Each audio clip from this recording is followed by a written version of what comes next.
ખેડા જિલ્લાના ઠાસરા તાલુકામાં આવેલ કાલસરથી નેસ તરફ જવાના માર્ગે બપોરના અરસામાં એક એક્ટિવા અને હાઇડ્રોકેન વચ્ચે અકસ્માતની ઘટના સામે આવી છે, જેમાં એક્ટિવા ચાલક કનુભાઈ પરમાર ઉંમર વર્ષ આશરે 55, તેઓ નેસ ગામે જનરલ પોઈઝન સ્ટોર ચલાવે છે અને આણંદના મોગરી ગામના વતની છે।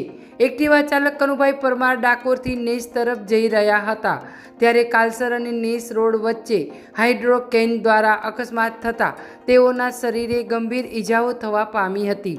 ગંભીર ઈજાઓ થતાં ખાનગી વાહન વડે ડાકોર સરકારી હોસ્પિટલ ખસેડવામાં આવ્યા હતા, જ્યાં તબીબો દ્વારા તપાસ કર્યા બાદ તેઓને મૃત જાહેર કરવામાં આવ્યા હતા।